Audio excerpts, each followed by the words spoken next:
She was just his quiet assistant, someone who blended into the background, unnoticed, unseen. He was the ruthless billionaire boss, the man everyone in the office feared. Their worlds never truly touched until the storm hit. An elevator stalled between floors, a silence too heavy to ignore, and one unexpected question from her lips shattered the walls he had built around his heart. Do you ever wonder what they'll say at your funeral? What began as awkward small talk turned into confessions of grief, of guilt, of wounds neither had ever dared to share. But as honesty drew them closer, shadows from the past rose to tear them apart.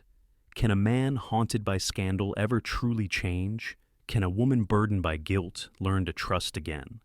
And what happens when the people who want to destroy them are the ones who know their darkest secrets?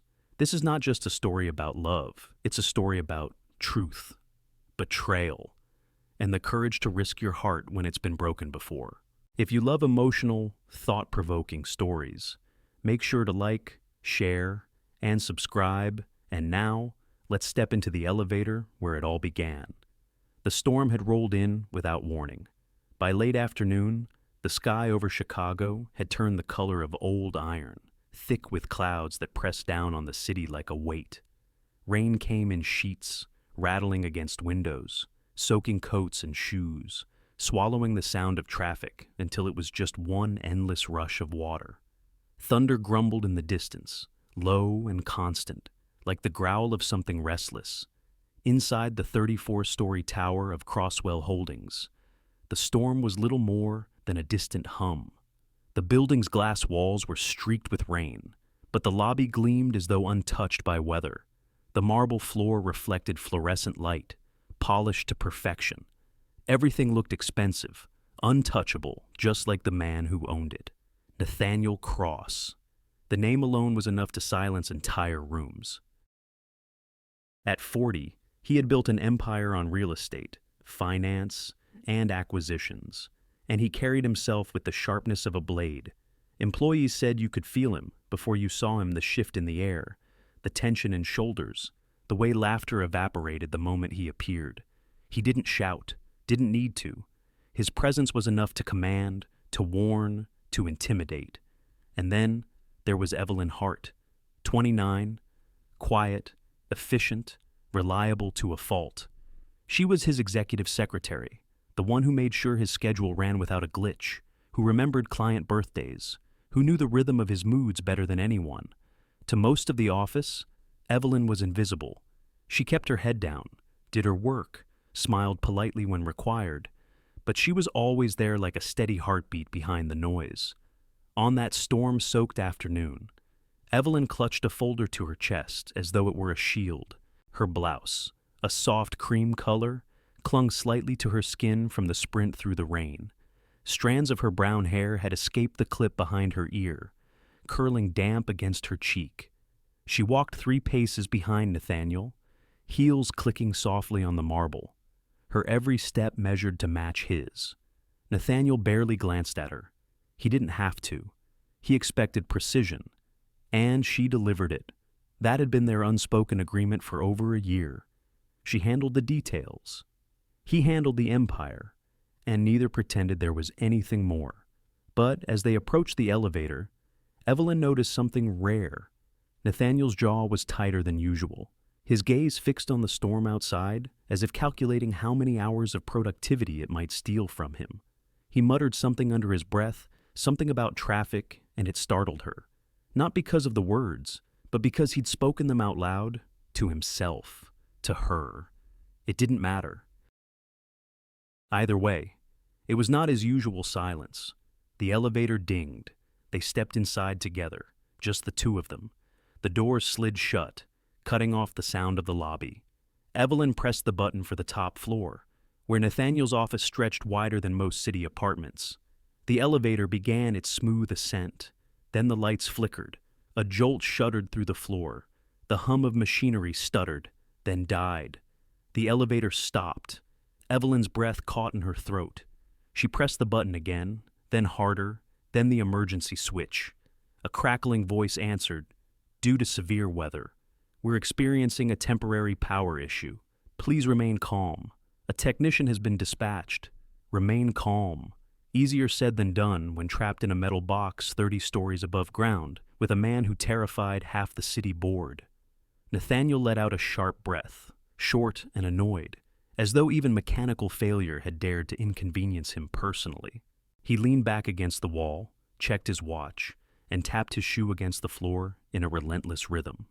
Evelyn pressed herself to the opposite wall, the folder still clutched to her chest like armor. Minutes passed, neither spoke. The silence thickened until it was louder than the storm outside. Evelyn could hear her own pulse in her ears. She dared a glance at him, his jawline sharp in the dim emergency light, his brows drawn tight. He didn't look angry exactly. He looked locked, like a vault sealed against the world. And suddenly, the quiet was unbearable. She had lived through worse silences, hospital rooms filled with machines, funeral parlors where condolences came in whispers that hurt more than screams. Silence, she knew, could suffocate. And maybe that's why she opened her mouth, not because she wanted to, but because she couldn't hold it anymore. Her voice came out softer than she intended, almost a whisper.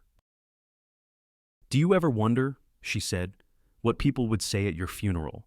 The words hung in the air, absurd, reckless, impossible to take back. Nathaniel's head turned slowly toward her. His eyes narrowed, not with anger, but with something sharper surprise. What Evelyn swallowed, heat rushing to her cheeks.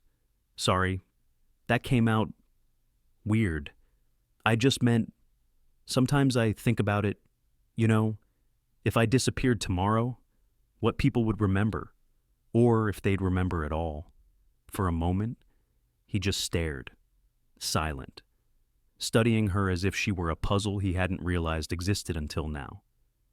Evelyn looked down quickly, embarrassed. Her fingers tightened on the folder until her knuckles ached. "I talk too much when I'm nervous," she added, her voice shaky. Nathaniel didn't answer, not yet. He kept looking at her, and it felt like being seen for the first time in months, maybe years. The storm raged outside, thunder echoing like the drumbeat of some larger story waiting to unfold. Inside the elevator, the air was heavy, fragile, waiting for something to shift. For Evelyn, it already had. The words still echoed in the cramped elevator. Evelyn could feel them like an echo inside her chest. "Do you ever wonder what people would say at your funeral?" She hadn't planned to say it. She hadn't planned to say anything at all. But the silence had been suffocating, pressing down on her like the weight of the storm outside. And now the question was out. Impossible to pull back. Nathaniel's eyes were fixed on her, steady, unblinking. In the dim glow of the emergency light, his face looked carved, sharper than usual. Evelyn wished she could disappear into the elevator wall. "What did you just say?" His voice was calm, but edged, the way a knife is calm when it rests on the table, yet still glints with danger. Her throat went dry. She forced herself to repeat it, softer this time.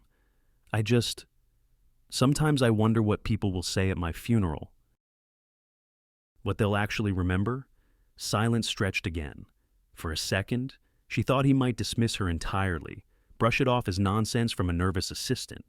His usual way was to ignore, to let silence do all the work. But then he asked, "And what do you think they'd say?" The question startled her more than his initial reaction.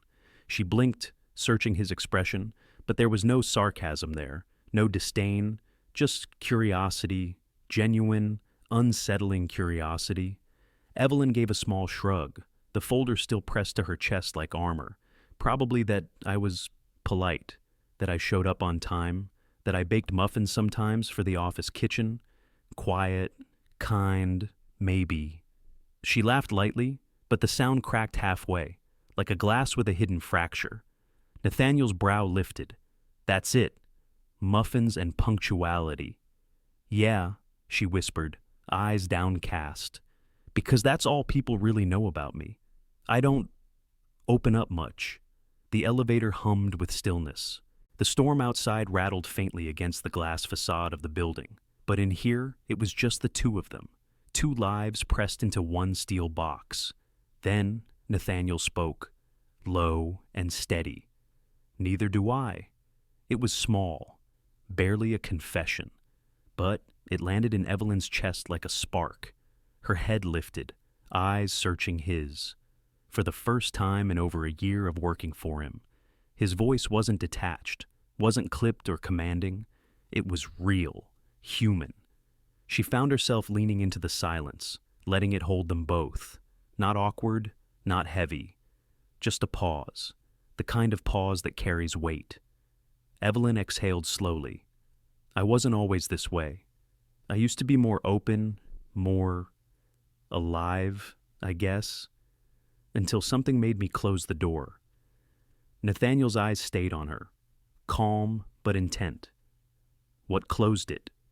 Her voice wavered. She hadn't told anyone at the office. She hadn't planned to tell him, least of all him. But the words came anyway, pulled out by the stillness. Losing someone. Her throat tightened. The kind of loss that doesn't just break your heart. It rewires you, makes you someone else. Nathaniel said nothing, but something flickered in his face, a faint shift, as though her words had touched an old scar. I was engaged, she continued, her voice fragile. 3 years ago, he was sweet, funny, the kind of man who left notes in my lunch bag, just because. Then one night, he was gone. Car accident. I was texting him about dinner. And the next thing, I was signing papers in a hospital. I couldn't even read through the tears. Her eyes shimmered, but she didn't cry. She had cried all the tears back then, until there were none left. Now, it was just a dull ache, something she carried like a second skin. Nathaniel's posture softened almost imperceptibly. He didn't interrupt, didn't fill the space with empty condolences. He just looked at her, really looked. After a moment, he said, quietly, I lost someone too. Evelyn's head tilted, surprised. He rarely spoke of himself, never mind personal loss. My brother, he said. His voice was lower now, almost raw, cancer. He was the loud one, the kind of person you heard before you saw. After he died, I got quieter. People said I was ambitious, focused. Truth was, I was just outrunning the grief. The confession hung in the air, a delicate thread connecting them. Evelyn's chest tightened. And did it work? Nathaniel shook his head, slow, deliberate. No, grief doesn't work like that. It waits. It follows. It doesn't care how fast you run. They fell silent again, but it wasn't the suffocating silence from before. This one was different, softer, like standing at the edge of something fragile and new. Evelyn found herself breathing easier, her grip on the folder loosening. For the first time since stepping into this building that morning, she didn't feel invisible. Nathaniel leaned back against the wall, his gaze drifting upward. Funny, isn't it? We've worked together over a year, and this is the first real conversation we've had. Her lips curved faintly. Elevators do that, I guess. Trap you long enough, and you stop pretending. Nathaniel turned his head toward her again. There was something in his eyes she hadn't seen before, something dangerous. Maybe, but also honest. The storm outside roared louder, but inside that small box, two people who had been strangers in plain sight were no longer strangers. The elevator hadn't moved, but something else had. The hum of silence filled the elevator, but it wasn't the same as before. It was no longer heavy with distance. Now it pulsed with something else, an unspoken recognition. The faint echo of two wounds finally hearing each other. Evelyn adjusted her grip on the folder, though her hands no longer clutched it with the same desperation. Her words were still hanging in the air, fragile and dangerous, and she could feel her heart race as though it were trying to outrun her own confession. She had said too much. That thought gnawed at her. She had told her boss the one man in the city least likely to care about the darkest moment of her life. Yet, instead of dismissal or indifference, she had received something unexpected honesty. Nathaniel had spoken of his brother, and that small fracture in his voice had undone her. For a long moment, neither of them spoke. The emergency light bathed them in a pale glow. shadows carving sharper angles into Nathaniel's face. Evelyn studied him carefully, almost afraid the moment might vanish if she blinked. "Your brother," she said softly, almost testing the words. "What was he like?" Nathaniel's gaze flickered, caught between memory and restraint. He looked down at his watch, not to check the time, but as if grounding himself. His name was Daniel, 2 years younger. He was the kind of person who could walk into a room and make everyone feel like they belonged. Loud, sometimes annoying, but he had this light, the kind you can't fake. Evelyn nodded slowly, her throat tight. "Sounds like he was the opposite of you?" To her surprise, Nathaniel chuckled a quiet, short sound, but real. "Yeah, I guess he was. I was always the serious one.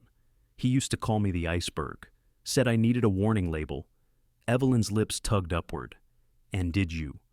His eyes lifted, meeting hers for a fraction longer than usual. "Probably still do." The faintest smile crossed her face, but it faded just as quickly when she asked the question she wasn't sure she should. "How did you handle losing him?" Nathaniel's expression stilled, like water gone flat. He inhaled once, slow. "I didn't. Not really. I buried myself in work, deals, numbers, projects. Everyone thought I was ambitious. Truth was, I just didn't know what to do with the silence when he wasn't there." His words settled into her chest like stones. She knew that silence, that hollow weight. "I understand," she whispered. "When I lost Mark," she stopped, surprised at herself for saying his name aloud. It was the first time in months. She swallowed. "When I lost him, the world just collapsed. We had plans, a future, and then one text message later, it was gone. I couldn't even process it. I just stopped existing, in a way." Nathaniel leaned back against the wall, his sharp posture softening. "Mark," he repeated quietly, almost like a prayer. "That was your fiancé." She nodded, her eyes glistening in the dim light. 3 years. I thought we'd grow old together. He used to do these silly things like leave notes in my purse, or tape little jokes on the bathroom mirror. I hated mornings, and he said it was his mission to make me laugh before coffee. And he did. Her laugh was shaky, thin. I can still hear him sometimes. Like when I open the cabinet and the coffee filters are in the wrong place. That was his thing. He said life was too short to take the small stuff seriously. And now he's just gone. And all I take seriously is everything. The folder slipped from her grip and fell to her lap. Forgotten. Nathaniel's eyes stayed on her, unblinking, but softer than she had ever seen. He didn't interrupt, didn't offer cliches, just listened, as though each word mattered more than the clock ticking on his wrist. "I told myself I wouldn't do this," Evelyn murmured, shaking her head. "Wouldn't spill my life story in a stuck elevator. I hate that I can't keep quiet." "You don't talk too much," Nathaniel said. His tone was firm, like he wanted her to believe it. "You talk honestly. That's different." The words surprised her. She felt them in her chest, warm and dangerous. She studied him, hesitant.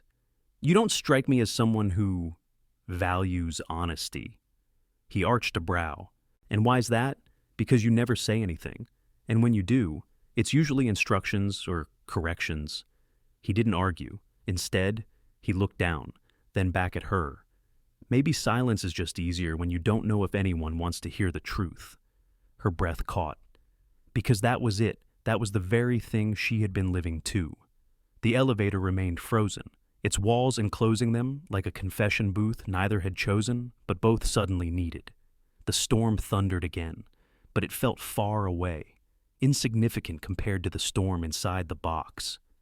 Evelyn leaned her head back against the wall, her voice softer now. "Do you ever think grief makes us strangers to ourselves? Like, I don't even recognize who I am anymore. I used to love crowds, music, late-night talks. Now I hide in work, in routine, because it's the only thing that doesn't fall apart. Nathaniel's voice dropped low. I know. People think strength is about not breaking. But really, it's about learning how to live after you already have. Her eyes lifted to his, and for a long moment, she saw no CEO, no intimidating presence, just a man carrying his own wreckage. And in that wreckage, she saw herself. Something shifted then, unspoken but undeniable. The tension that had once filled the elevator dissolved into something warmer, something almost sacred. Evelyn's chest rose with a deep, slow breath. For the first time in years, the weight she carried didn't feel entirely her own. And Nathaniel, Mr.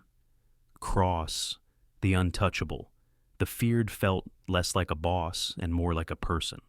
Neither of them said the word hope, but for the first time, it lingered there anyway, flickering faintly like the emergency light above them.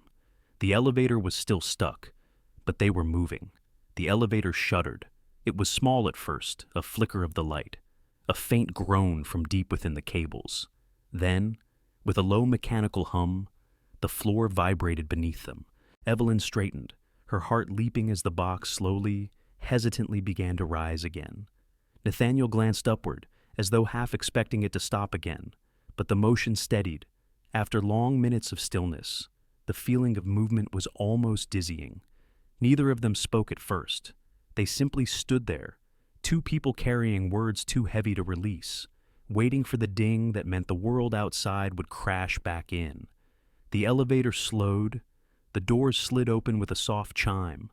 A hallway bustled with noise phones ringing, heels clicking, voices layered over one another. Normalcy had returned, but nothing felt normal. Evelyn stepped out first, her folder tucked against her chest again. For once, she didn't know if she wanted the hallway's noise to drown out what had just happened, or if she wished the elevator had stayed broken a little longer. She made it only a few paces before she felt a touch on her arm, gentle. Barely there, but enough to stop her. She turned, startled. Nathaniel stood close, his expression unreadable but softer than she had ever seen. His voice was low, meant only for her. Evelyn, he said. It was the first time he had spoken her name. Not Miss Hart, not assistant. Her name, plain and unguarded, her breath caught. Yes, his eyes held hers, steady, unwavering. Let's not pretend again. The words landed heavy, powerful, and terrifying. Before she could respond, before she could even make sense of what he meant, he released her arm and turned away. Within seconds, the sharp rhythm of his footsteps disappeared into the noise of the corridor. Evelyn stood frozen, her mind spun, her chest tight. She wanted to chase after him, demand clarity, but her feet wouldn't move. Instead, she walked to her desk, sat down, and stared at her computer screen long after it blinked awake. That night, sleep refused her. She lay in bed with the city lights spilling faintly through the blinds, her sheets twisted around her legs. Every time she closed her eyes, she saw him not the CEO with the cold stare, but the man who had spoken of his brother, who had listened without judgment, who had said her name like it mattered. Let's not pretend again. The words replayed, over and over, until she wasn't sure if they were a promise or a warning. What did he mean by not pretending?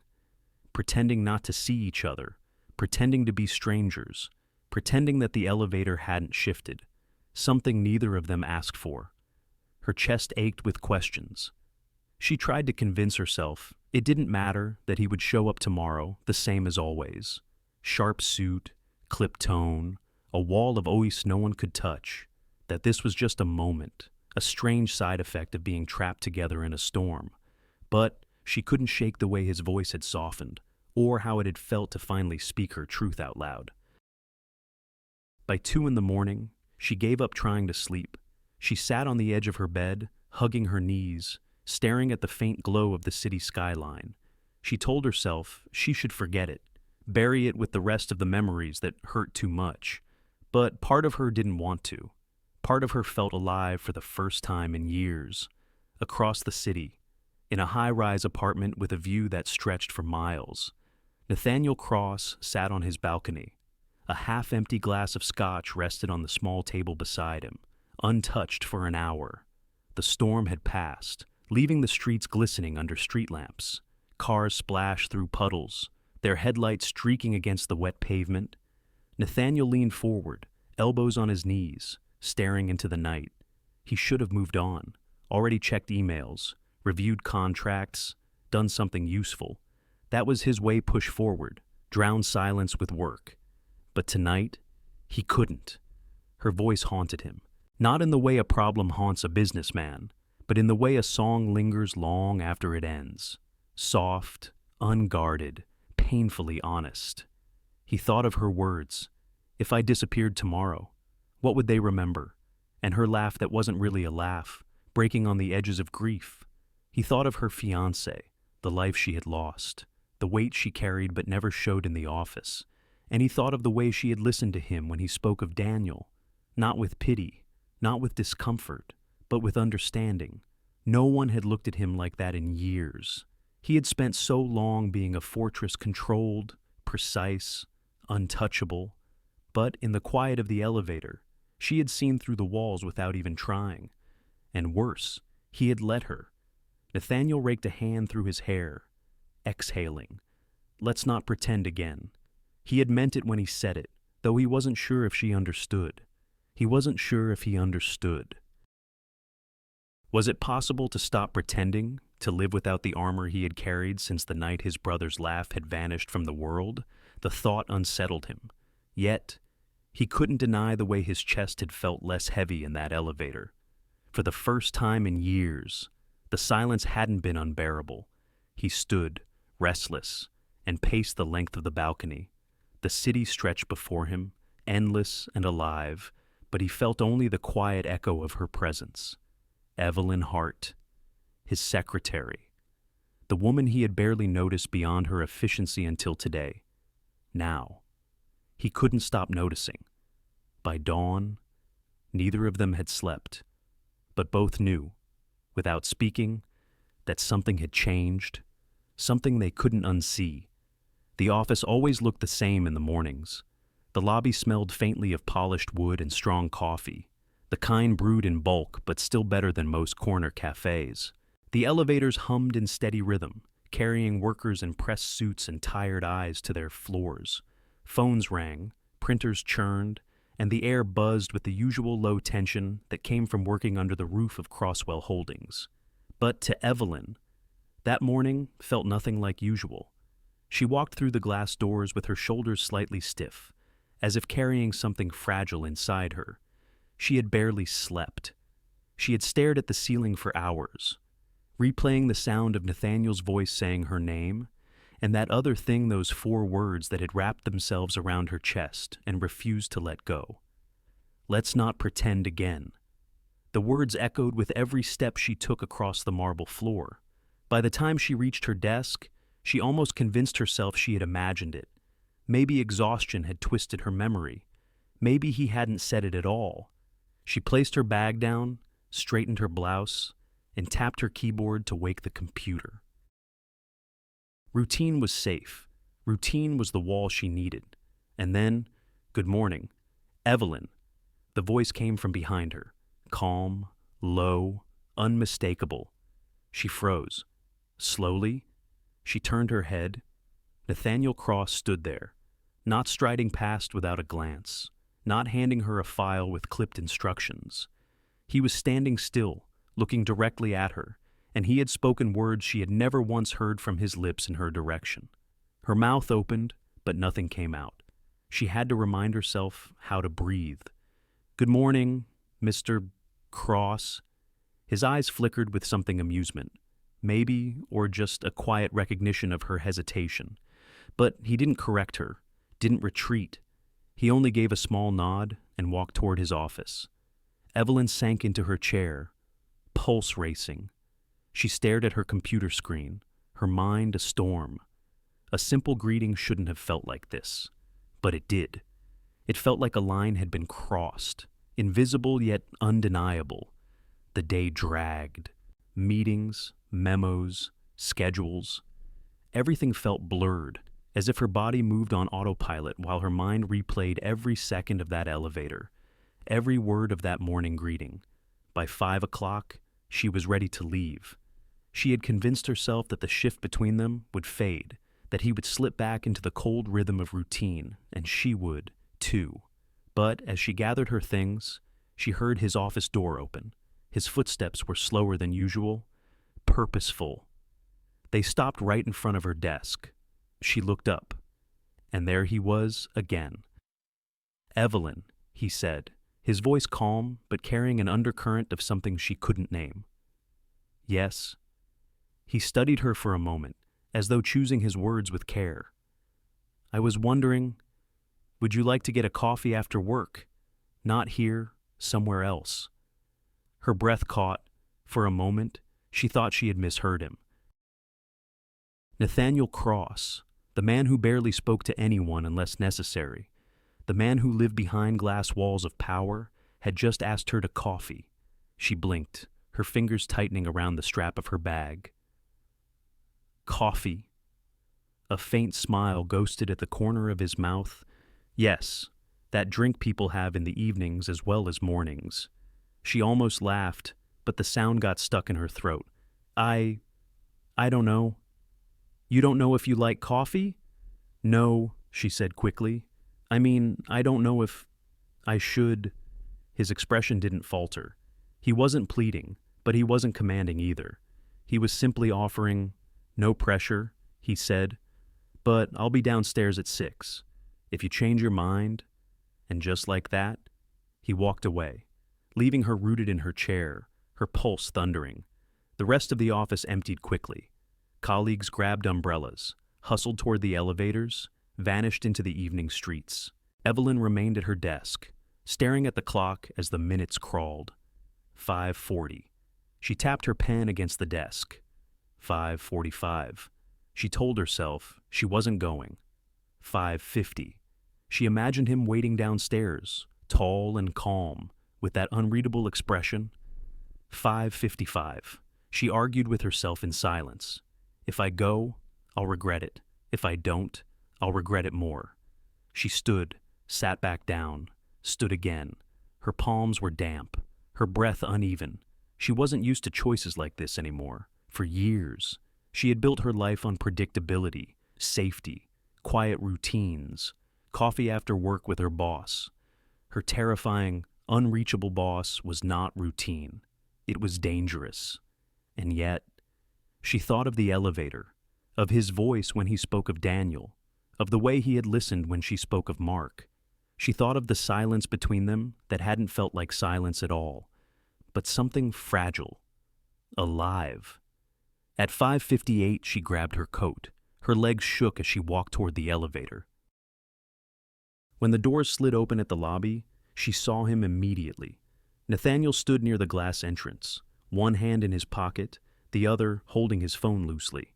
His posture was relaxed, almost casual, but his eyes lifted the moment she appeared. He didn't smile fully. He wasn't the kind of man who smiled easily, but something softened in his face. "You came," he said simply. "I wasn't sure I would," she admitted, her voice low. "I was." Her heart skipped. She had no idea what awaited her outside those glass doors, what this meant, or where it could lead. But for the first time in years, she didn't want to retreat into safety. So, she stepped forward. The cafe Nathaniel chose wasn't the kind Evelyn expected. She thought it might be one of those sleek, high-end spots executives preferred: marble counters, chrome fixtures, and single-origin beans with names she couldn't pronounce. Instead, he led her a few blocks from the office to a corner shop tucked between a dry cleaner and a bookstore. The windows fogged slightly from the warmth inside. The sign was hand-painted, the kind that had probably been there for decades. And when the door opened, a bell chimed overhead. Not electronic, but an actual bell. It smelled like roasted beans, sugar, and something faintly cinnamon. The walls were lined with shelves of mismatched mugs. The tables were scarred with years of conversations, initials carved into wood grain, hearts scratched beside them. Evelyn paused in the doorway, surprised. This is not what I pictured. Nathaniel glanced at her, one brow lifting. Not corporate enough. Not you. A faint curve touched his lips. Maybe that's the point. They stepped inside. A young barista with blue hair and a nose ring greeted them cheerfully. Nathaniel ordered 2 coffees without asking her preference. For a split second, Evelyn bristled until she tasted the cup he handed her. Dark roast, splash of cream, 1 packet of sugar, exactly how she drank it. Her eyes widened. "How did you—" "I pay attention," he said simply, as though it required no effort. They found a small table near the window. Outside, the storm had thinned to a drizzle, streetlights casting halos against the wet pavement. Inside, the low hum of chatter wrapped around them. For a while, they sat in silence, sipping their coffee, but it wasn't the suffocating silence of the elevator. It was easier, like a pause in a song rather than the absence of one. Evelyn traced the rim of her mug with her finger. She could feel his eyes on her occasionally, then turning away when she glanced up. Finally, she broke the quiet. "Why here?" she asked softly. Nathaniel leaned back in his chair, one hand wrapped around his cup. "Because no one from the office comes here. And because—" He paused, searching for words. "Because it reminds me of Daniel." Her chest tightened at the name. "My brother loved places like this," Nathaniel continued, "the kind that feel lived in. He said real conversations don't happen in boardrooms. They happen over chipped mugs at scratched tables." Evelyn smiled faintly, looking down at the wood beneath her hands. He was right. Nathaniel's gaze lingered on her. "Tell me about Mark." The request startled her. She blinked, unsure. I don't usually, I know, but I'd like to hear." She hesitated, then let the words come. He was steady, kind in the simple ways like warming up the car for me in winter, or leaving sticky notes with bad jokes. He made life feel safe, like I could breathe. After he was gone, everything felt sharp. Even sunlight hurt. Her throat tightened, but she kept going. I shut down after that. Work was easier than people. Numbers don't leave you. Deadlines don't disappear in the middle of dinner. Nathaniel nodded slowly, his eyes steady on hers. "I understand. You do. Yes." His voice was low, steady, almost dangerous in its honesty. "When Daniel died, I thought if I worked hard enough, I could drown it, outrun it. But grief doesn't work like that. It waits. It's patient. It sits in the corner and watches you try to pretend you've moved on. And then one night, you realize you're still living in the shadow of it." Evelyn stared at him, her chest aching with recognition. "That's exactly it. Like you're half alive." "Half alive," he repeated quietly. "Yes." For a long moment, they just looked at each other. No walls, no armor, no titles, just 2 people acknowledging the fractures inside themselves. Evelyn shifted, breaking eye contact. "This is strange," she admitted. Nathaniel tilted his head. "What is talking to you? Like this? I've worked for you for over a year, and we've never had more than a few sentences at a time. Now, suddenly," she gestured vaguely, her hand trembling slightly. "This—" He studied her carefully, then said, "Do you regret it?" Her breath caught. She searched his face, but his expression was unreadable. She shook her head slowly. "No, just unexpected." He leaned forward slightly, his voice lower. "Sometimes unexpected is what we need." The words settled between them, heavier than the steam rising from their cups. Evelyn felt a nervous flutter in her chest. She wasn't sure if it was fear or something dangerously close to hope. She looked down at her coffee, then back at him. "You're not what I thought you were." His lips curved faintly, but there was no humor in his eyes. "And what did you think I was? Cold, untouchable, a machine in a suit?" He didn't flinch. He only nodded, as though he had heard worse. "Maybe that's who I've been, but not who I want to be." The honesty in his voice struck her harder than she expected. She wanted to believe him. but belief was dangerous. She wrapped her hands tighter around her cup, grounding herself. "I don't know what this is," she said softly. "Neither do I," he admitted. "But I know it feels real, and I haven't felt that in a long time." Her breath hitched. The tension was there again, subtle but undeniable, not the awkward kind, but the kind that suggested a step had been taken, one that couldn't be undone. The cafe door opened, a gust of cool air sweeping in with new customers. It broke the moment, but not completely. Evelyn finished the last sip of her coffee, her heart pounding. "I should go." Nathaniel nodded, though something flickered in his eyes, something that looked like he wanted to say more, but didn't. "Thank you," he said quietly. "For what?" "For trusting me with your words." She swallowed, nodding once. "Good night, Mr. Cross." He hesitated. "Then Nathaniel?" Her eyes widened. "If we're not pretending," he said softly, "then call me Nathaniel." Her chest tightened. She didn't answer. Not yet. She only gathered her things and stepped into the night, her pulse racing as though she had crossed a line she couldn't uncross. Behind her, Nathaniel watched through the fog glass, his hand still curled around the empty mug. Neither of them knew what this was, but both knew it was no longer nothing. The following week unfolded in strange new rhythms. Evelyn found herself catching Nathaniel's gaze more often across the conference table, in the reflection of the glass wall, even in the elevator again, though this time it carried only the hum of machinery and the thrum of unspoken memory. He didn't speak much more than usual, but when he did, it was different, softer, directed at her, and she found herself answering. Something fragile had begun to shift between them, and Evelyn was still trying to decide whether it was dangerous or inevitable. On Thursday evening, the office was quieter than usual. Most employees had already escaped into the drizzle outside, their footsteps fading down the marble stairs. Evelyn stayed behind, sorting through a stack of contracts at her desk. She looked up when she heard footsteps not brisk like Nathaniel's, but sharp, staccato, echoing with the click of high heels. A woman entered the lobby, her presence filling the space as though she owned it. Tall, polished, with black hair pulled into a sleek knot, and a dress that fit like it had been cut for her alone.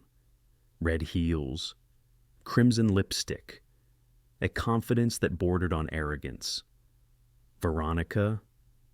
Nathaniel's voice cut through the silence behind her. Evelyn startled, glancing up just in time to see him stride out of his office. His expression shifted, not warmth, not exactly surprise, but something caught between familiarity and irritation. "Hello, Nate," the woman said smoothly, her smile like glass. No one called him Nate. Not in this building. Evelyn had never even heard it out loud until now. Veronica Steele closed the distance and, without hesitation, wrapped her arms around him. The embrace was practiced, intimate, the kind that assumed a history. Nathaniel stiffened, pulling back quickly, but the damage was already done. Evelyn's chest tightened. She looked away, forcing her eyes back to the contracts in front of her, though the words blurred. "This is a surprise," Nathaniel said, his tone clipped. "Is it?" Veronica tilted her head. "I was in the neighborhood. Thought I'd stop by. It's been, 3 years longer?" His voice held steel. Veronica's gaze flicked past him, landing on Evelyn. Her smile sharpened. "Oh, and who is this?" Nathaniel hesitated for half a second too long. "This is Evelyn Hart, my assistant."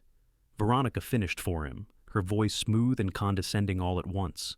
She let her eyes sweep over Evelyn in one quick, assessing glance. Cute. The words sliced through the air, not flattering, not kind, not respectful. Just diminishing. Evelyn's stomach dropped. Heat flushed her cheeks, though she kept her face carefully neutral. She offered a polite nod, muttering, "Nice to meet you." Veronica's smile widened, satisfied. "Likewise." Nathaniel's jaw tightened. "That's enough." "Veronica?" But the woman only laughed lightly, as though she had accomplished exactly what she came for. Relax. Nate, you've always been too serious. I was just being friendly. Evelyn busied herself with the papers on her desk, hands trembling slightly. She told herself it didn't matter. She was just his assistant. That was the truth, wasn't it? Nothing more. And yet the word lingered in her chest like cold rain. Cute, not smart, not capable, not someone who mattered, just cute. Nathaniel, Veronica said, turning her attention back to him. We should catch up, maybe dinner. For old time's sake. His expression hardened. I don't think that's necessary. Oh, come on, she purred, unless you're too busy. Or, otherwise, occupied. Her eyes flicked deliberately back to Evelyn. Evelyn pretended not to notice, though her heart pounded in her ears. She wanted to vanish into the desk drawer, into the floor, into anywhere but here. Good night, Veronica, Nathaniel said firmly. Veronica tilted her head, her red lips curving in a smile that didn't reach her eyes. For now. Then, with a final glance at Evelyn, she turned on her heels and walked out, the sound of her stilettos echoing down the marble corridor. The silence she left behind was heavy. Evelyn kept her eyes on the papers, though she couldn't see a single word. Nathaniel remained standing in the middle of the lobby, his shoulders rigid, his jaw clenched. Finally, he exhaled and turned toward her. Evelyn, but she stood quickly, gathering her things. I should get going. Have a good night, Mr. Cross. His mouth opened, as if to say more, but she didn't give him the chance. She walked past him, her heels clicking softly on the marble, her throat tight, her eyes burning. Outside, the drizzle had turned cold, but she welcomed it. At least the rain on her skin could disguise the heat of humiliation she couldn't shake. That night, Evelyn sat on the edge of her bed, still in her work clothes, staring at her reflection in the darkened window. Cute assistant. The words replayed in her head, over and over. She hated that it mattered, hated that it stung. She had never cared about office gossip, about whispers or looks. She had built her life on being invisible, safe. But tonight, for the first time, she realized she didn't want to be invisible anymore. And that scared her most of all. Evelyn didn't sleep that night. The rain outside her apartment window tapped in a steady rhythm, but inside her chest, everything was chaos. Veronica's voice echoed in her ears, sharp and mocking. Cute assistant. The word curled around her like smoke, choking the fragile sense of dignity she had been clinging to. She told herself it didn't matter, that Veronica was just a stranger with sharp lipstick and sharper words. But deep down, it wasn't just the insult. It was the way Nathaniel had hesitated, the way he hadn't corrected her. Assistant, cute, disposable, by dawn. Her eyes were raw from staring at the ceiling. She pressed her palms against her face and whispered to the dark, I shouldn't care. I shouldn't care. But she did. At the office the next morning, she tried to slip into routine. Keyboard clicks, phone calls, schedules. But every time she glanced at Nathaniel's door, she felt the weight of last night pressing against her. By mid-morning, the door opened. Nathaniel stepped out, scanning the lobby until his eyes landed on her. Evelyn, he said softly. She looked up, trying to keep her expression neutral. Yes, Mr. Cross's mouth tightened at the formality. He approached her desk, lowering his voice so only she could hear. About last night. It's fine, she cut in quickly, not looking up. You don't have to explain. Yes, I do. His tone carried steel, but not at her, more at himself. Veronica has a way of showing up uninvited. She wanted to provoke you. That's what she does. Evelyn's eyes flicked to him, uncertain. And you? What about me? You didn't correct her? Her voice was low, trembling despite her effort to keep it steady. You let her call me that. His jaw flexed. I should have. I froze. The honesty in his answer unsettled her. It was too simple, too bare. She forced a tight smile, returning her attention to the papers in front of her. Like I said, it's fine. It's not fine. Her chest ached at the quiet urgency in his voice. She wanted to believe him, wanted to believe she mattered more than a title or a dismissive word. But believing was dangerous. Believing meant giving him the power to hurt her. And she had already lived through that kind of hurt once. The rest of the day stretched painfully. Nathaniel tried, in his own way.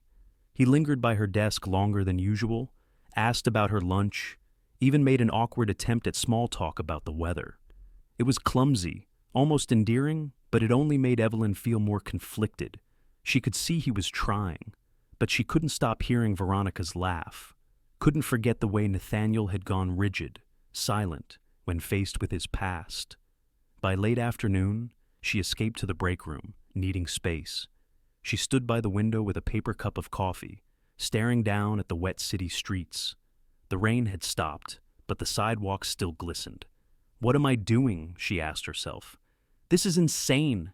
He's my boss. He's him. And I'm just cute assistant. The phrase struck like a slap again. She squeezed her eyes shut, fighting it. Evelyn. Her eyes flew open. Nathaniel stood in the doorway, his hands shoved into his pockets. He looked less like the man who owned skyscrapers and more like someone searching for the right words in the wrong place. I didn't mean for you to feel small, he said quietly. She looked at him, her throat tight. But I did. I know. He stepped closer, the fluorescent lights catching the tired lines around his eyes. I don't always know how to respond in moments like that. With Veronica, I go into habit, silence.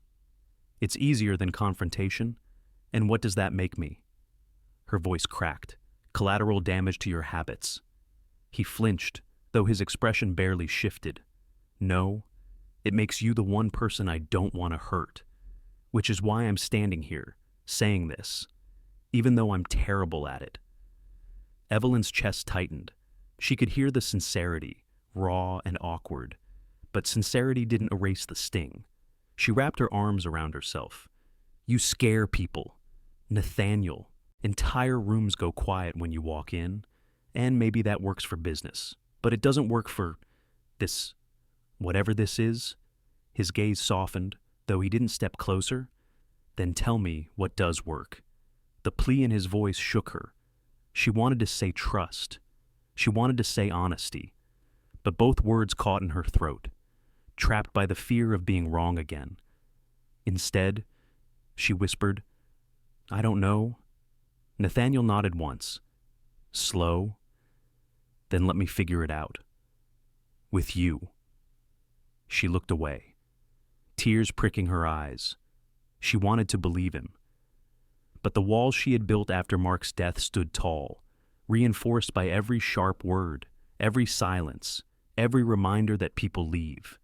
And she didn't know if she was ready to let those walls fall. That night, Evelyn walked home alone. The city hummed around her, horns blaring, neon signs flickering, but inside, she was quiet. She climbed the steps to her apartment, unlocked the door, and dropped her bag on the chair. For a long time, she just stood in the living room, staring at nothing. Should I let him in? The question burned. Or should I walk away before it's too late? She poured herself tea, but it went cold on the counter. She tried to read, but the words blurred.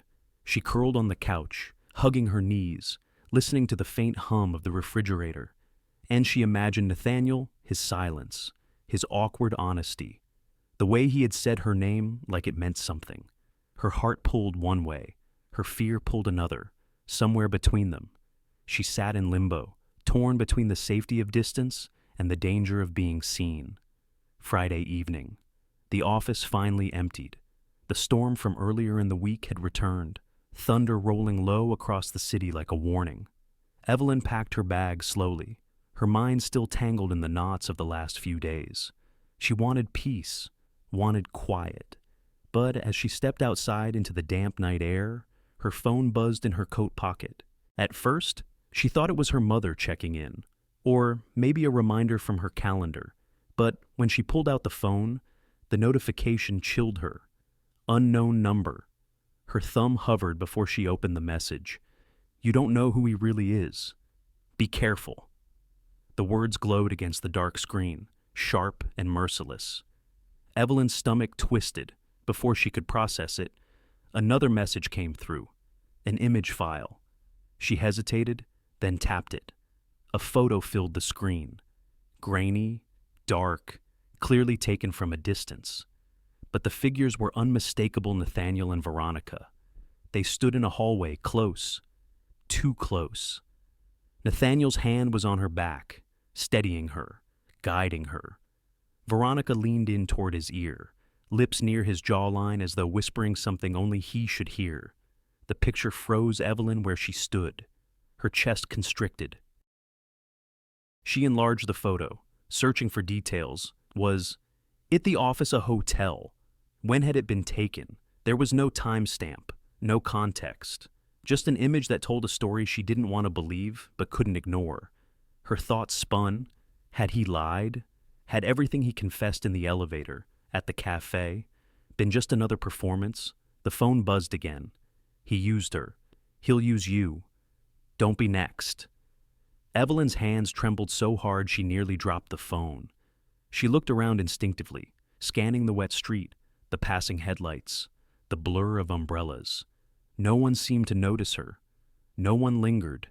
But the message made her feel watched. She shoved the phone back into her pocket and hurried home, her pulse hammering. That night, she sat at her kitchen table, the phone glowing in front of her like an accusation. The image stared back at her. Veronica's smirk practically radiated from the grainy pixels. And Nathaniel, God, Nathaniel. His face wasn't clear, the angle poor, but the hand on Veronica's back, it was undeniable. Evelyn pressed her palms against her eyes. It doesn't mean anything, she told herself. He could have been pushing her away, helping her. There's context you don't know. But the whisper of doubt was louder, or maybe it means exactly what it looks like. She remembered the way Nathaniel had looked at her in the cafe, the way his voice had softened when he spoke of Daniel. She remembered him asking her not to pretend. She remembered hope flickering in her chest, fragile but alive. And now it felt foolish, naive. The words of the anonymous text replayed in her head. You don't know who he really is. Maybe she didn't. Her phone buzzed again, startling her. She snatched it up, half dreading, half desperate. This time, it was Nathaniel. Long day. Hope you're resting. Coffee tomorrow. The simple message should have been harmless, sweet, even. But in the shadow of the anonymous texts, it felt sinister, like bait. Her fingers hovered over the keyboard. She wanted to reply, wanted to cling to the possibility that he was exactly who he seemed when he let his walls down. But her chest tightened with fear. Instead, she locked the phone and set it face down on the table. Sleep was impossible.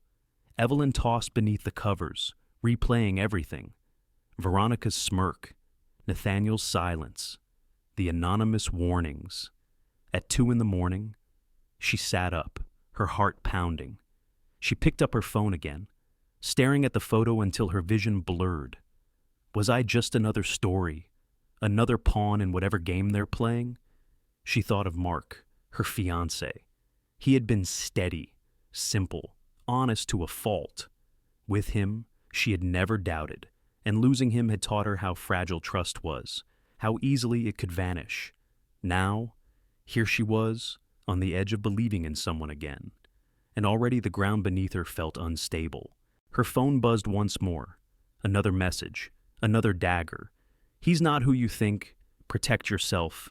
No signature, no explanation, just the same shadowy warning. Evelyn stared at the glowing words until her eyes stung. And for the first time since that elevator ride, she wished the silence between her and Nathaniel had never broken. The next morning, the world looked gray. Evelyn moved through her routine coffee, shower, clothes on autopilot. At the office, she kept her head down, her eyes fixed on her computer screen. When Nathaniel passed her desk, he slowed, almost as though he wanted to speak. But she didn't look up. Couldn't. Her phone buzzed in her bag. She didn't check. She already knew who it was. Her hands hovered over the keyboard, her chest tight. Do I believe him, or do I believe the photo? Either way, the distance between them was already growing, and Evelyn didn't know if it could be closed. The envelope sat on Evelyn's desk like it had weight beyond paper. No return address, just her name scrawled in neat, elegant script. She almost didn't open it, almost left it there, unopened, a mystery better ignored. But her hands moved on their own, unfolding the flap, pulling out a single sheet of paper. Inside was a typed sentence. He's not telling you everything. Her stomach dropped, not even 5 minutes later. She walked into Nathaniel's office, the envelope clutched tight in her hand. He looked up from his laptop, eyes narrowing at the sight of her expression. What is it? He asked. She closed the door behind her, her voice sharp. This was on my desk. He stood, crossing the room quickly. She handed him the page. His jaw tightened as he read. What the hell is this? He muttered. You tell me, she snapped. His eyes met hers, steady but strained. I didn't send this. I didn't say you did. Her hands shook slightly, but she held his gaze. But someone thinks there's something you haven't told me. So I'm asking, are they right? The silence stretched. Nathaniel's face betrayed nothing at first, but then a flicker. Guilt. Evelyn's chest tightened. There is something. He exhaled slowly, like a man bracing against a storm. There's something I never told you, because I thought it didn't matter anymore. Try me, she whispered. Nathaniel turned away, walking to the window. The city stretched below, rain streaking the glass. His reflection looked more tired than she had ever seen it. Years ago, he began, voice low. When I was first promoted, I worked alongside Veronica. We were part of a joint proposal. She handled PR. I handled finance. The company numbers looked bad, really bad. Investors were nervous. Evelyn's heart pounded. She suggested massaging the reports, making the numbers look healthier than they were. Not outright lies at first, just optimism, dressed up as fact. His hand tightened against the windowsill. I didn't say yes, but I didn't say no either. I was young, ambitious, afraid of losing everything before I'd even started. Evelyn swallowed hard. So, you stayed quiet. He nodded once. For weeks. I told myself it would fix itself, that it was temporary. But by the time I realized how far she had gone, altered internal documents, spun false projections, it was too late. Her voice trembled, and then I reported her. He said simply, to the board, at great risk to myself. She was fired, but not before she tried to take me down with her. Claimed I'd been complicit for months. I was investigated. My name dragged through whispers, meetings, backroom deals. If the truth hadn't come out when it did, I wouldn't be standing here. Evelyn pressed a hand to her chest. She wanted to breathe, but the air felt heavy. So, she said slowly, you weren't innocent. No, he admitted. I wasn't. His voice carried no defense, no attempt at charm, just raw truth. I wasn't the architect of the fraud, but I didn't stop it when I should have. My silence allowed it to grow, and that silence is something I'll regret until I die. Her eyes stung. She searched his face, looking for cracks, for lies, but all she saw was a man stripped bare of pretense. You're not completely guilty, she whispered, but you're not innocent either. His jaw flexed. That's exactly right. Evelyn turned away, pacing the room. Her heels clicked against the polished floor, echoing the rhythm of her racing heart. I asked for real, she said, almost to herself. No masks, no pretending. And this is what you give me. Yes, Nathaniel said firmly, because you deserve to know the worst of me. Not the polished mask I wear to board meetings. Not the silence I hide behind when things get complicated. Just this, my failure, my weakness. She stopped pacing, her back still to him. Her reflection trembled in the glass. "And you think that makes you trustworthy?" "No," he said quietly. "I think it makes me human." The words struck her harder than she expected. For a long time, Evelyn didn't speak. She let the rain fill the silence, the city lights blurring beyond the window. She remembered the anonymous text, "You don't know who he really is." Maybe now she did.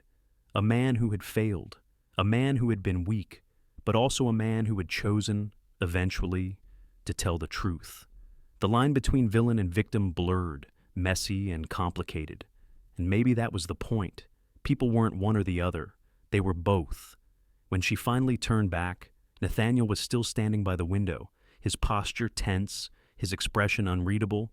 "I don't know if I can trust you," she admitted. His eyes met hers, steady. "Then let me earn it. No excuses, no shortcuts, just time." Her throat tightened. She wanted to believe him, but belief had cost her everything before.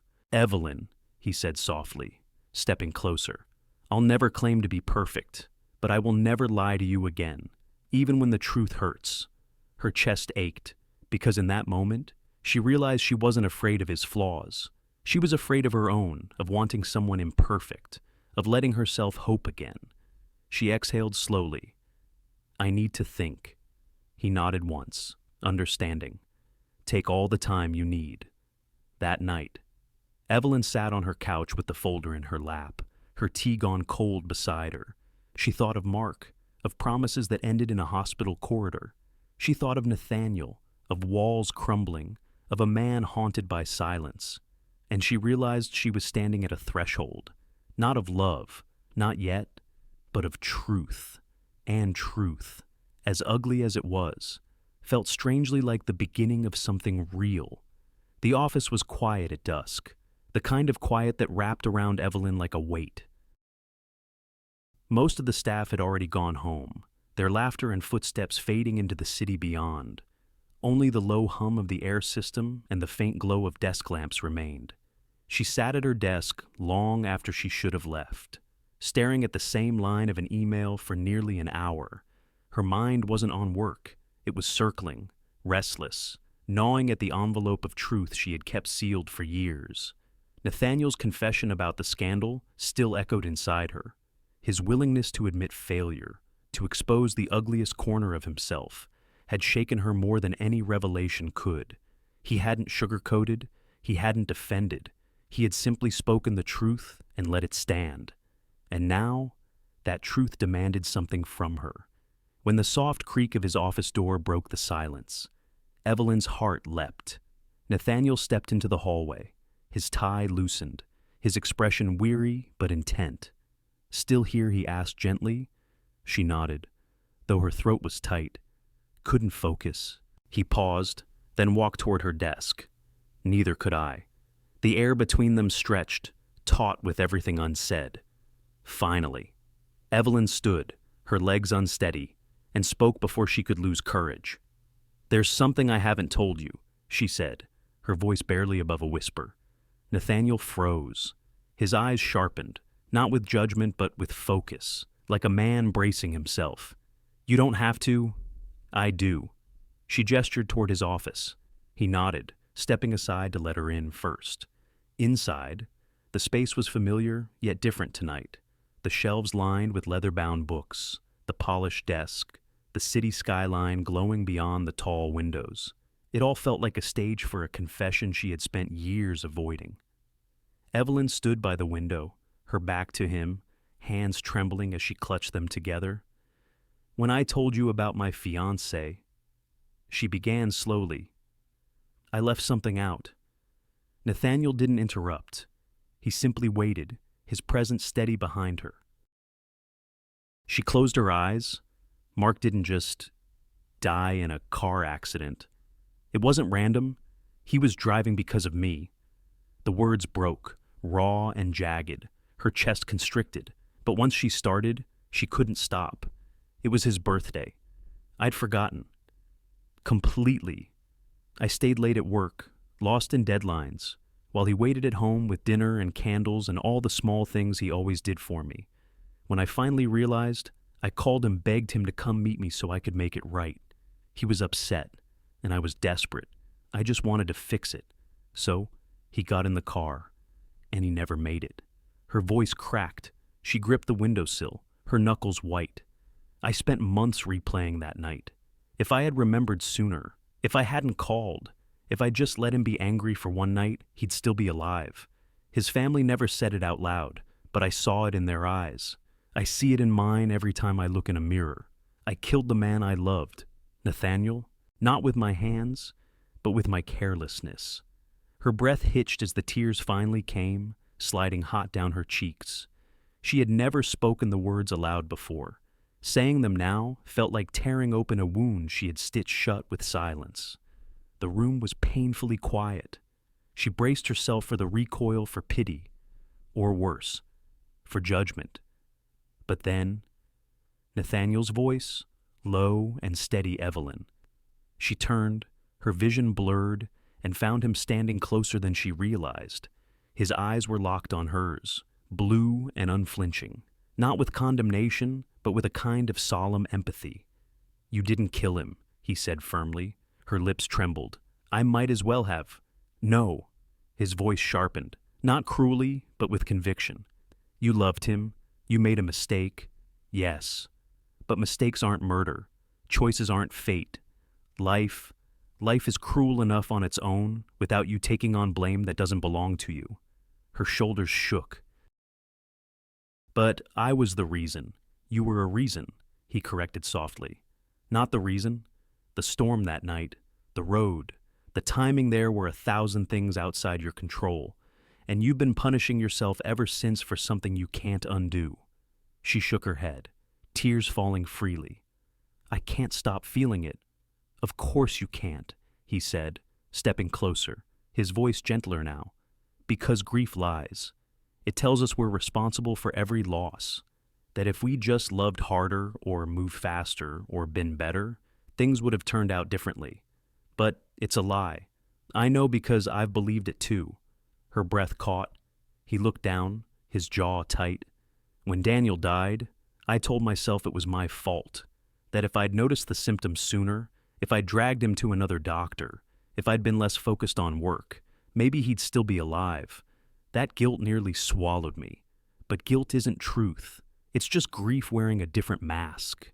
Evelyn's chest ached, but his words pierced the fog she had carried for years. For the first time, she felt seen not as an assistant, not as a woman defined by tragedy, but as someone carrying a weight too heavy to bear alone. Her voice cracked. "So what do I do with it? The guilt? The memories?" Nathaniel's expression softened. He didn't reach for her, but his presence closed the distance all the same. "You share it, like you just did. You stop letting it rot in silence, and you let someone else help carry it, even when it feels unworthy." She swallowed hard, the lump in her throat almost unbearable. But beneath the ache, something shifted, a sliver of relief, sharp but real. Evelyn nodded faintly, wiping her cheeks. "You really think I'm not to blame? I know you're not," he said without hesitation. "Because I've spent my life blaming myself for things I couldn't control. And I see the same lie in your eyes that I see in mine. It's time we both stop pretending it's the truth." Her lips parted, but no words came. For once, she let the silence linger. This silence wasn't suffocating. It wasn't judgment. It was understanding. For the first time since Mark's death, she didn't feel entirely alone in her grief. That night, Evelyn walked home lighter, though her heart still carried scars. She had spoken the words she thought she'd never say, and someone had listened not with pity, not with dismissal, but with empathy. She wasn't healed, not yet, but she had taken a step, and Nathaniel had taken it with her. The week had been quieter after Evelyn's confession. For the first time in years, she felt as though the air she breathed wasn't entirely suffocating. Nathaniel hadn't tried to fix her, hadn't wrapped her words in pity, he had simply listened. And strangely, that had been enough. They settled into a tentative rhythm. A shared coffee here, a passing smile there. Nathaniel still carried his armor in public, but every so often, he let her see past it. and Evelyn found herself letting him. She wasn't sure what it meant, but for the first time in a long time, she didn't dread tomorrow, until Veronica appeared again. It was late afternoon when Evelyn returned from a brief errand and found Veronica waiting at her desk. She sat casually in the visitor's chair, legs crossed, a folder balanced in her manicured hands. "Hello, darling," Veronica said smoothly, her red lips curving in a smile that didn't reach her eyes. "Don't worry, I won't bite." Evelyn froze, her pulse quickening. "What are you doing here, relax?" Veronica purred, standing with the kind of elegance that turned heads. She placed the folder gently on Evelyn's desk, tapping it once with a lacquered nail.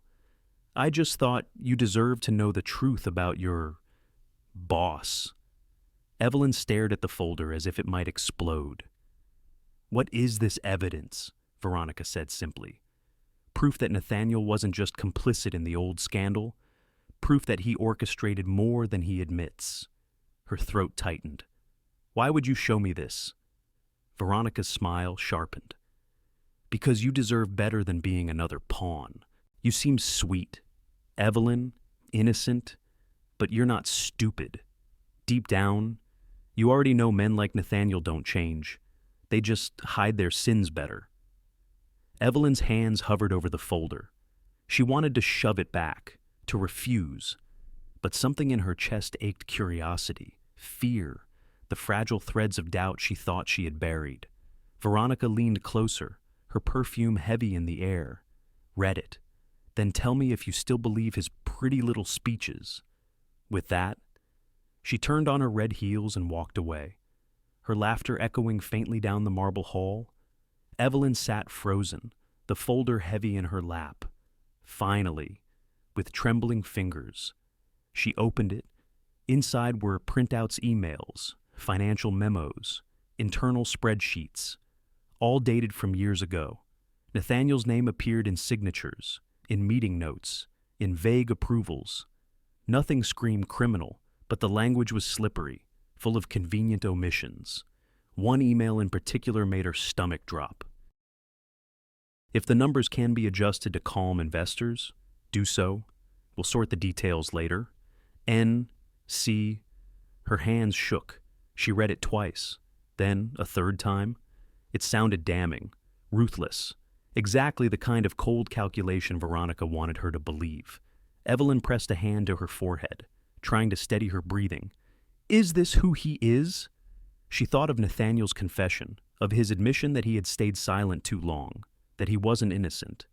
But this suggested more, active involvement. Her chest ached as the memory of his voice replayed in her head. "I'll never lie to you again, even when the truth hurts." Was that a lie too? That night, Evelyn sat at her kitchen table, the folder spread before her. The city lights blinked beyond the window, but all she saw were the damning words on the page. Her mind spun in two directions, tearing her apart. The papers don't lie. His signature is there. His words are there. Veronica didn't fabricate this. He's been hiding the truth all along. But then, you've looked him in the eyes. You've heard the tremor in his voice when he spoke of Daniel. You've felt the way he listened to you, not as an assistant, not as someone disposable, but as someone who mattered. She buried her face in her hands. God, what do I believe her heart and her head warred bitterly? The documents screamed betrayal. Her memories whispered sincerity. She thought of Mark again, of how she had once believed completely, only to have life rip it away.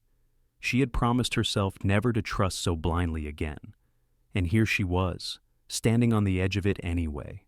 Her phone buzzed. It was Nathaniel. "Dinner tomorrow. There's something I want to tell you, something I should have said sooner." Her chest tightened. Another secret, another half-truth. She glanced at the folder. The emails glared back like silent witnesses. Veronica's words rang in her ears. "Tell me if you still believe his pretty little speeches." Evelyn slammed the folder shut, shoving it into a drawer. She couldn't look at it anymore, couldn't look at him, not without the weight of suspicion pressing against every word. sleep didn't come. She lay awake, staring at the ceiling, her body tense with conflict. If she trusted the papers, Nathaniel was nothing more than a polished liar, a man skilled at cloaking ambition and charm. If she trusted her heart, he was a flawed man, trying, at last, to be real. Her pulse raced as she whispered into the dark, "Which version is true?" The silence didn't answer, but deep down, she knew the choice wasn't about the papers. It was about whether she could believe in anyone again, whether she could risk the possibility of betrayal for the chance of something real. And that was the hardest truth of all. The small Italian restaurant Nathaniel had chosen was quiet, tucked into a narrow street lit by golden lamps. Its warmth should have felt inviting, but to Evelyn, it felt suffocating. She slid into her seat across from him, her heart pounding as though she'd sprinted there. Nathaniel, dressed simply in a dark sweater, looked tired, eyes rimmed with shadows, jaw tight. He studied her carefully, as if searching for permission to speak. "I'm glad you came," he said softly. Her throat tightened. She wanted to answer, but the folder Veronica had given her weighed on her mind like a stone. She forced herself to meet his gaze. "You said you had something to tell me." Nathaniel nodded slowly. He leaned back, exhaling. "There are pieces of my past I've hidden, not because I wanted to lie to you, but because I didn't know how to face them myself. And I owe you the truth." Evelyn's chest ached. She folded her hands in her lap to keep them from shaking. "Then tell me." He took a moment, as though steadying himself. "When the financial scandal broke years ago, I wasn't innocent. I didn't forge documents. I didn't pocket money. But I didn't stop it either, not when I should have." Her stomach clenched. "The emails, the signatures. I told myself silence was safer," he continued, "that if I stayed quiet long enough, things would fix themselves. But silence is complicity, and by the time I spoke up, the damage was already done." The words hung between them, heavy and sharp. "So you admit it," Evelyn said quietly. "You let it happen." His eyes didn't waver. "Yes, I failed. I was weak. I let ambition and fear cloud my judgment, and I'll carry that regret for the rest of my life." Her pulse hammered.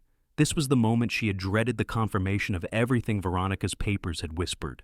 But before she could speak, Nathaniel reached into his bag and set a thin folder on the table. "This," he said, sliding it toward her, "is the full report from the board's investigation. The real one. It clears my name of direct involvement. It proves I disclosed the fraud at great risk to myself. But it also shows I stayed silent too long. Both truths exist side by side." Evelyn stared at the folder as if it were fire. She didn't want to touch it, didn't want proof to either vindicate or condemn. But slowly, her hands moved, opening the cover. Inside were legal memos, board statements, and final summaries. One paragraph caught her eye. While Mr. Cross failed to report irregularities promptly, no evidence indicates active participation in or authorization of falsified records. Corrective action was taken at significant personal and professional risk. Her lips parted, relief and dread tangled violently inside her. She lifted her eyes to him. "Why didn't you give me this sooner?" Nathaniel's jaw tightened. "Because part of me wanted you to see all of me, even the shame, the gray areas, not just the clean absolution.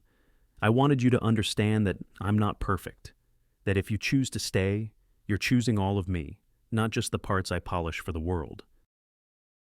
Evelyn's chest constricted. His voice was low, steady, but raw. "I know what Veronica showed you," he added quietly. "And yes, those emails are mine. But they're fragments, twisted to tell only one side. What I've given you tonight is the whole story. Ugly, complicated, but real." The room seemed smaller now, the air tighter. Evelyn pressed a hand to her chest, her breath shallow. Her mind spun Veronica's smirk, the anonymous messages, the folder of half-truths. And here, Nathaniel, offering her not charm, not excuses, but a painful honesty. "I don't know if I can trust you," she admitted, her voice cracking. Nathaniel leaned forward, his gaze unwavering. Then don't. Not yet. Let me earn it. Let me prove that I am not the man I once was. Her eyes burned. Why me? Why now? His voice softened, because you're the first person I've wanted to be real with. The first person whose opinion matters more than my image, more than my ambition. You made me realize I don't want to live behind silence anymore. For a moment, neither of them spoke. The restaurant buzzed quietly around them, waiters passing, dishes clinking, the world continuing as if her heart wasn't threatening to shatter. Evelyn's inner war reached its breaking point.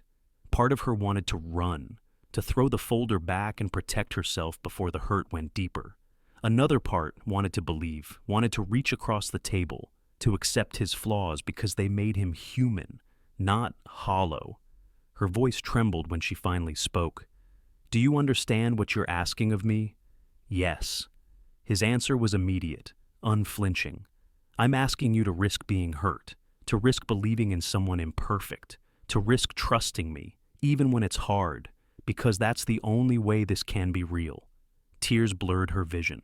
She hated how much she wanted to believe him, hated how much she already did. She closed the folder slowly, her fingers trembling. I need time. Nathaniel's expression softened, though pain flickered in his eyes. Take all the time you need. I'll wait, no matter how long it takes. They walked out together, but apart. The rain had started again, misting the pavement under the streetlights. At the corner, Nathaniel stopped. He looked at her not with desperation, not with persuasion, but with something quieter. Respect. Evelyn, he said softly, whatever you decide, thank you for listening. Her throat tightened. She couldn't speak, so she nodded. And as she walked away, the folder pressed against her chest.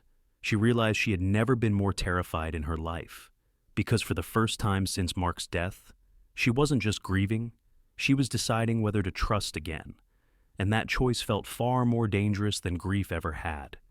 The folder sat unopened on Evelyn's kitchen table, its edges casting long shadows in the dim glow of her lamp. She had read it 3 times already, but the words hadn't changed. They never did, failed to report irregularities promptly. No evidence indicates active participation, corrective action taken at significant personal and professional risk. Each sentence pulled her in opposite directions. One moment, they sounded like vindication proof that Nathaniel wasn't the villain Veronica painted him to be. The next, they felt like confirmation of his weakness, proof that he had stood by, silent, when courage mattered most. And wasn't silence its own kind of betrayal? Evelyn wrapped her arms around herself, rocking gently in her chair. The apartment was quiet except for the ticking of the clock. She had grown used to silence after Mark's death. But this silence was different. This one was full of voices, Veronica's warnings, Nathaniel's confessions, her own doubts looping endlessly. She stood and walked to the window, the city stretching below her like a restless sea of lights. Somewhere out there, Nathaniel was waiting. He had said he would. Her chest ached. Do I stay? Do I walk away? Her heart whispered one thing, her mind another. Her mind, he's dangerous. Not in fists or fury, but in the subtle way trust unravels when it's misplaced. Don't forget the text messages, the photo, the years of secrets. You've been fooled before. You can't survive it again. Her heart. But he told you the truth, not all at once, not perfectly. But he let you see his brokenness. He listened when you shared yours. He's not perfect, but he's trying. Evelyn pressed her forehead against the glass, her breath fogging the pain. She thought of Mark again, steady, dependable, kind. With him, love had been safe, predictable, as natural as breathing, and when it was ripped away, she had promised herself never to gamble her heart again. But maybe love wasn't safe. Maybe it wasn't supposed to be. Her lips trembled as she whispered into the night. What if I'm wrong again? The silence answered only with the faint hum of traffic. She returned to the table, her fingers grazing the folder. She hated the way Veronica's smirk haunted her, the way those words cute assistant still burned in her ears. But Veronica's poison wasn't the whole story. It never had been. Nathaniel's voice returned to her. Let me earn it. Let me prove that I'm not the man I once was. The memory of his eyes when he said it, tired, pleading, but not manipulative, slid into her heart like a seed of hope. And Evelyn realized something she had been too afraid to admit. She wanted to believe him. Not because of the folder, not because of the investigation, but because when she was with him, she felt seen, and she hadn't felt that in years. She sat back down, closing her eyes. Her inner monologue became a courtroom, arguments battling for verdict. If you stay, you could get hurt. If you leave, you'll never know. If you believe him, you risk being a fool. If you don't, you'll punish him for mistakes he already confessed. He's not Mark. But maybe he doesn't have to be. Her hand hovered over the phone. She imagined calling him, imagined his voice on the other end, calm, steady, waiting. Her pulse raced. Fear clawed at her chest. The old fear that trust was a trap, that hope was just another way to bleed. But beneath the fear, a softer truth stirred. She wanted more than survival. She wanted to live again. The clock ticked past midnight. Evelyn finally picked up her phone, her thumb trembling over the screen. She typed, erased, retyped. Words came and went, none of them right. Until finally, she settled on the simplest ones. I'm scared, but I'm willing to try. She stared at the message, her finger hovering over send, her breath caught, and then, with a trembling exhale, she pressed it. The message whooshed away, vanishing into the ether, leaving her trembling in the silence. For the first time since Mark's death, she didn't feel like she was standing still. She had chosen. Not certainty, not safety, but a chance. Nathaniel's reply came a few minutes later. So am I, but I promise, we'll take it slow. Together. Evelyn pressed the phone to her chest, her eyes stinging with tears. The fear was still there. The doubt was still there. But so was something else, something she had thought was gone forever. Hope. The first weeks after Evelyn's choice moved slowly, like the tentative steps of someone learning to walk again after a long injury. Nothing grand, no sweeping declarations, just small, deliberate gestures, each one testing whether the ground beneath them could hold. It began with dinners at home. Evelyn invited Nathaniel over one Friday evening, surprising even herself. She had spent the day obsessing over recipes, doubting whether her pasta would taste bland, whether her small apartment looked too ordinary for a man used to penthouses and boardrooms. But when he arrived, dressed in a simple sweater and jeans, he looked more at ease than she had ever seen him.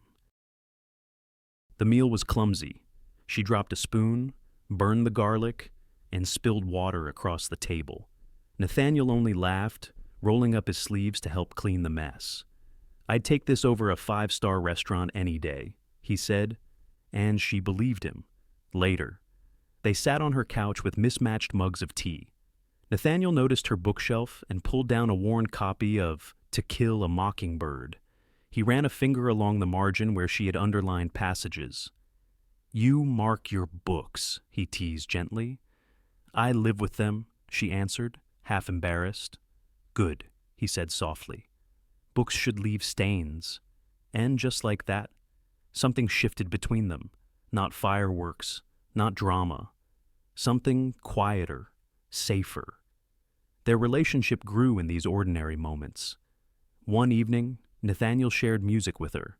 He admitted, almost sheepishly, that he liked old vinyl records, not jazz or classical, as she expected, but 70s rock ballads that filled his apartment with warmth. Daniel and I used to play them loud enough to drive our parents crazy, he confessed, smiling faintly. When he died, I boxed them up, couldn't listen. But lately, he glanced at her, lately I've been unsealing old things. Evelyn listened as Fleetwood Mac spun softly in the background, the crackle of vinyl wrapping around them. She leaned back, watching him close his eyes for a moment, as if remembering his brother not with grief, but with gratitude. And she realized then how rare it was to see him without his armor. At work, too.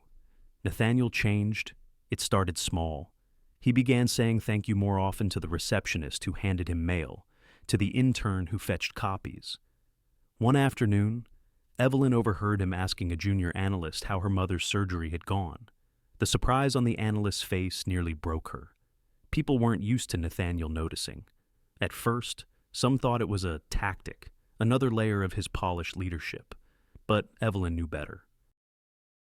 She saw the difference not in his words, but in his eyes. The edges of him had softened, not dulled, but warmed.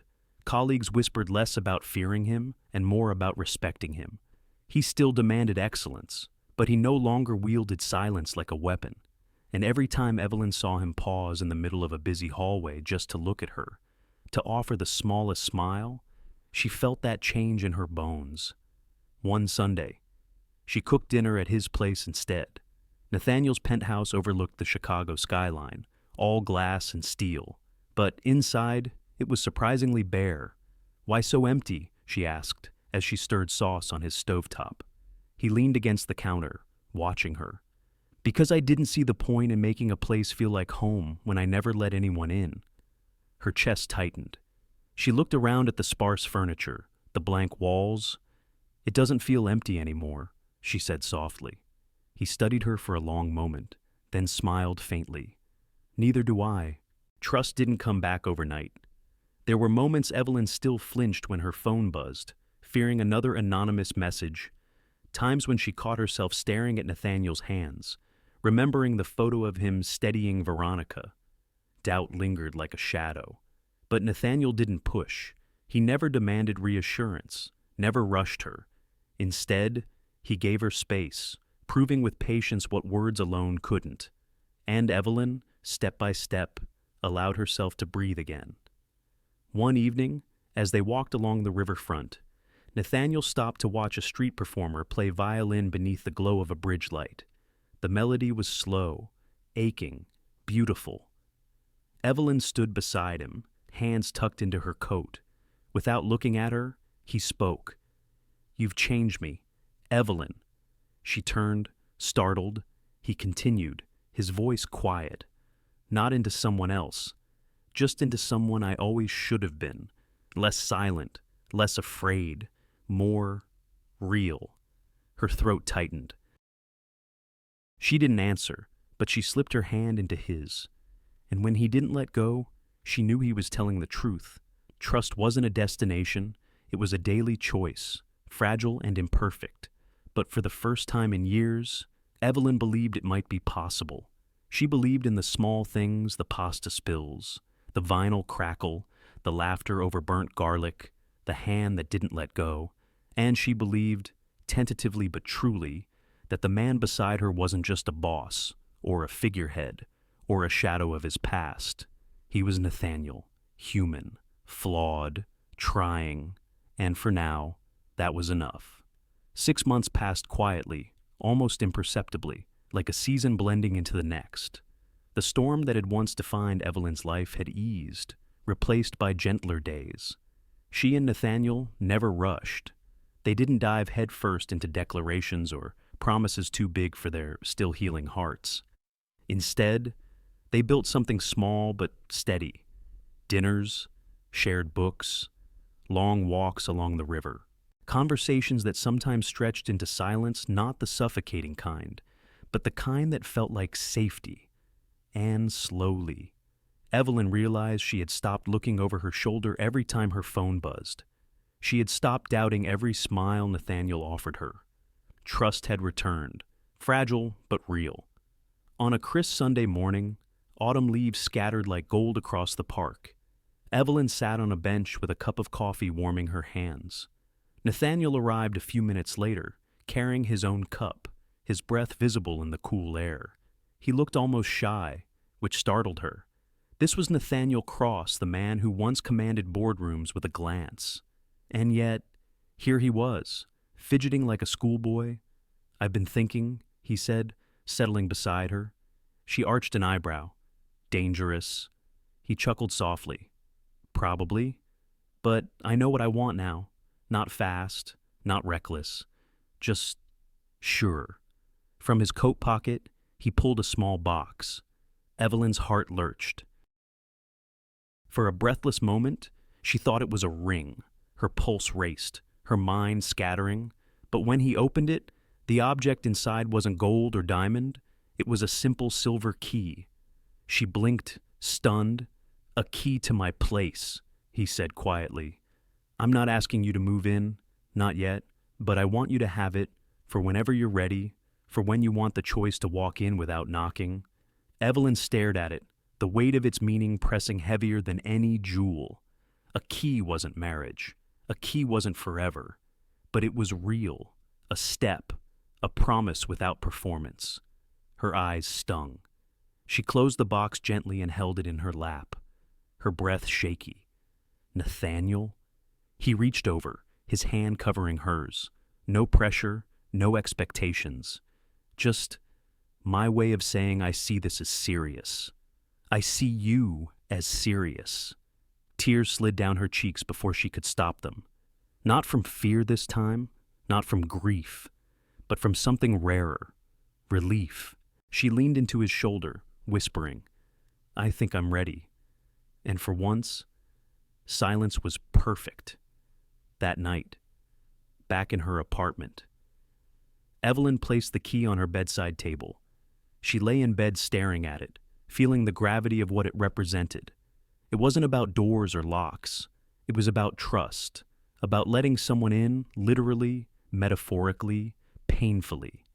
She smiled faintly as sleep tugged at her, knowing she had chosen hope over fear. But morning had other plans. When she arrived at her desk on Monday, a white envelope lay waiting.